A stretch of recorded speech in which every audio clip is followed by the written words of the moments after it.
Welcome back to BD life recipe.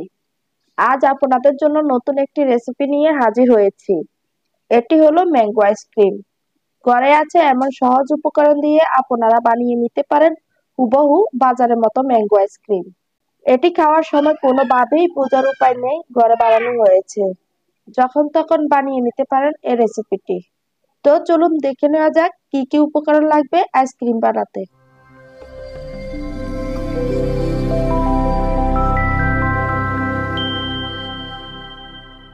যারা এখন আমার চ্যানেলটি সাবস্ক্রাইব করেননি প্লিজ এখনই সাবস্ক্রাইব করে নিন আর নিয়মিত নতুন নতুন রেসিপি পেতে পাশে থাকা বেল আইকনটি প্রেস করে দিন।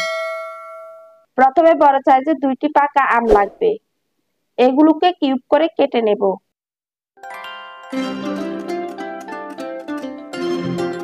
লাগবে 1 লিটার গরুর দুধ।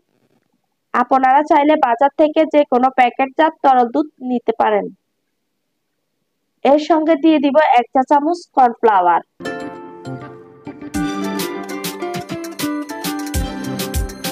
1 কাপ চিনি। মিষ্টির ক্ষেত্রে আপনারা কম বেশি পছন্দ মতো দিতে পারেন। পরিমাণ মতো লবণ। এবার সবগুলো উপকরণ একসঙ্গে মিশিয়ে হাফ লিটার হওয়া পর্যন্ত জাল করে নেব।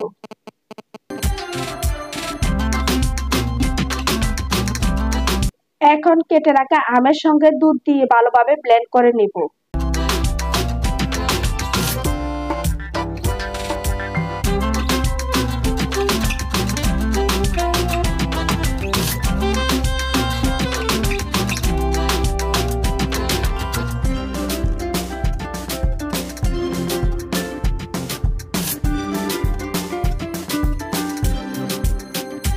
দেখতেই পাচ্ছেন আমার দুধের মিশ্রণ কি পরিমাণ ঘন হয়েছে। এবার দিয়ে দিব হুইপ ক্রিম। বাজারে বিভিন্ন কোম্পানির ক্রিম পাওয়া যায়। আমি এখানে নিয়েছি ট্রপিক্যাল হুইপ ক্রিম। আপনারা চাইলে যে কোনো কোম্পানির ক্রিম ব্যবহার করতে পারেন। আমি এখানে 2 কাপ হুইপ ক্রিম ব্যবহার করব। এখন এগুলোকে ভালোভাবে ব্লেন্ডারে ফোম বানিয়ে নিব। এতে সময় লাগবে 4 থেকে 5 মিনিটের মতো। আর আপনারা চাইলে হ্যান্ড ব্লেন্ডারেও করে নিতে পারেন।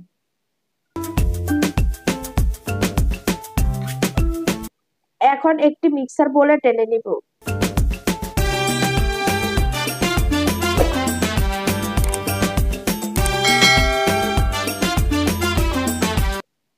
এতে দিয়ে দিব হাফ চামচ ভ্যানিলা এসেন্স।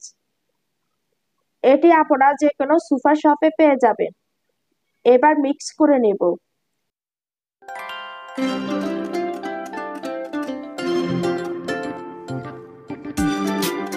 এখন এতে ঢেলে দিব আম দুধের মিশ্রণ।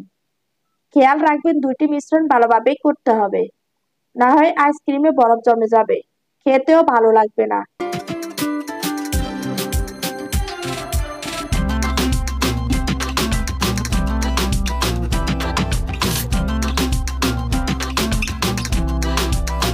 দেখতে পাচ্ছেন এগুলি ভালোভাবে মিক্স হয়ে গিয়েছে। এবার মিশ্রণগুলি আইসক্রিম বক্সে ঢেলে নিব।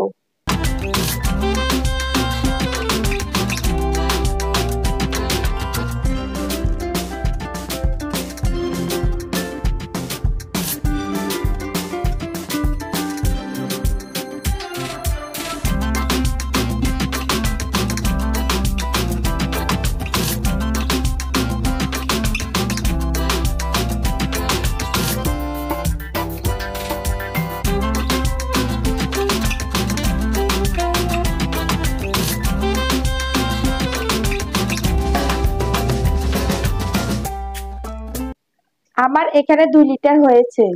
এবার সেট হওয়ার জন্য 6 ঘন্টা ফ্রিজে রেখে দেব।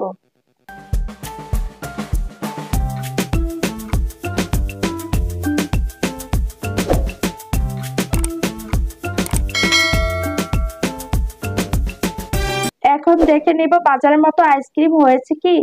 হ্যাঁ, দেখতেই পাচ্ছেন হুবহু বাজারের মতো ম্যাঙ্গো আইসক্রিম বানিয়ে ফেলেছি।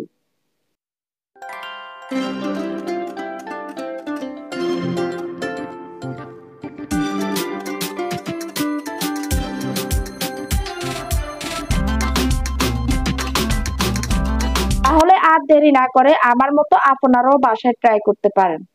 আমার রেসিপিটি যদি ভালো লেগে থাকে লাইক, কমেন্ট ও শেয়ার করে পাশে থাকবেন।